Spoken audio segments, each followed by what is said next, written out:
Alright guys, welcome back to Prospect Channel TV. We don't bring on another ogbonge update concerning wetin dey happen, within the USB government. Okay. This our brother wen come analyze this matter say Simon Ekpa sue person. Una know say Nigerian social media don dey carry this matter, dey waka dey go. Abeg, una go hear wetin e talk for this matter. You go still tell us for comment section whether you believe all these things when they happen.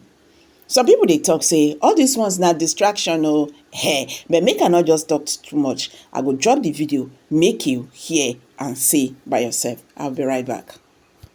Today being the 5th of June of 2025, a lot of groundbreaking event has played out in the country of Finland, together with the country or the movement of the USB. And in this video, we shall be covering and discussing every single thing that has happened in the USB movement. Yes. And in this video update, we shall be discussing and critically analyzing every single thing that has happened in the USB. First thing first, today being the 5th of June of 2025, there was no court hearing and there was no trial on the case of Mr. Simon. Yes. So tomorrow being the 6th of June of 2025, the trial of Mr. Simon will continue in essence. But then, even without the trial in the Pajahami District Court, a lot of interesting event has unfolded because as we speak, Mr. Simon probably has done something that will surprise and definitely shake the whole wide world.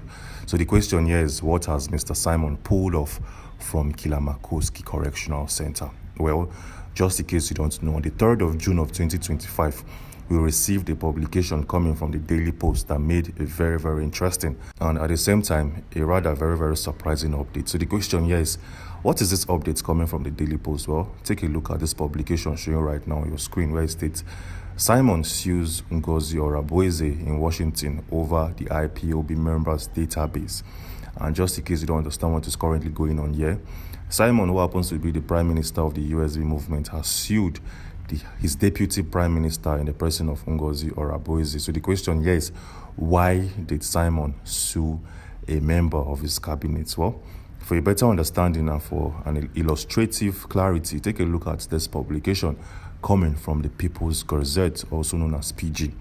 It states, Simon sues Ngozi Orabueze in Washington, D.C., claim she stole database of the IPOB members across Europe and USA. The People's Gazette also claimed that Ngozi Orabueze used the database of the IPOB for her own malicious purposes. Yes, so they're claiming that Ngozi Orabueze stole the database of the IPOB, database which contains addresses, phone numbers, email address, and account details attached to individuals of the IPOB.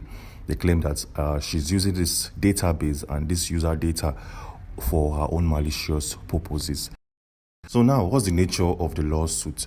Because as claimed by Daily Post and the People's Gazette, they claim that Mr. Simon has filed a lawsuit against Ngozi Orabueze. So the question here is, what's the nature of this lawsuit? We'll take a look at this publication or article coming from a reliable source in Finland. It states, Simon alleges that Orabueze engaged in misconduct by taking control of the database, which is crucial for the operations of the IPOB movement.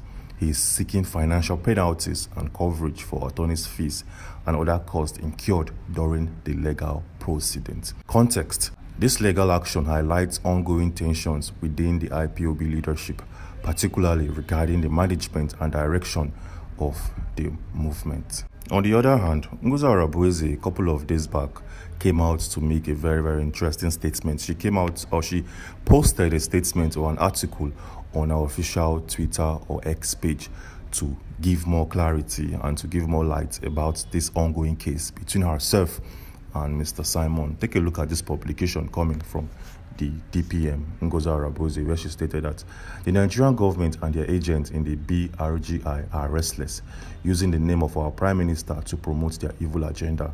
They have failed woefully. The USB government will show Armand Dabiri, Elias, and Oge Nkere that we are made of stainer stuff.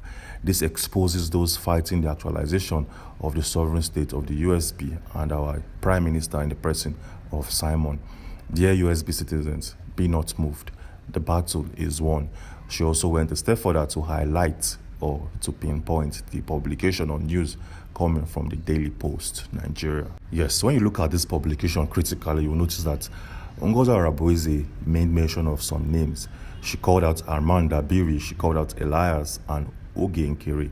And just in case you don't know who Armand Dabiri is, he happens to be the lawyer appointed by Simon to represent the USB in International Front House. And now, the DPM, Ngozi Araboize, claims that Armand Dabiri is currently working with the Nigerian government. Wow, this is a very, very strong claims and allegations coming from this lady. Anyways, moving on swiftly, we also have a massive and a very, very surprising news of the USB that will definitely surprise the whole wide world. As we speak, the constitution of the USB, that is to say, the constitution book of the USB, is now available for purchase.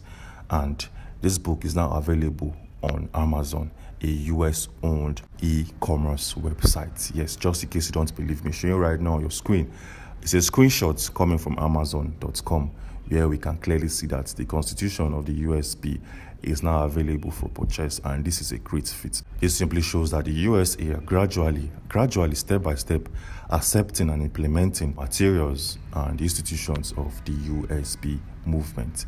Yes. At the same time, Ngozi Araboize came out to make a statement regarding the availability of the USB Constitution on Amazon. Showing right now on your screen is a statement where she claimed that breaking, yes, the official constitution of the USB is on Amazon.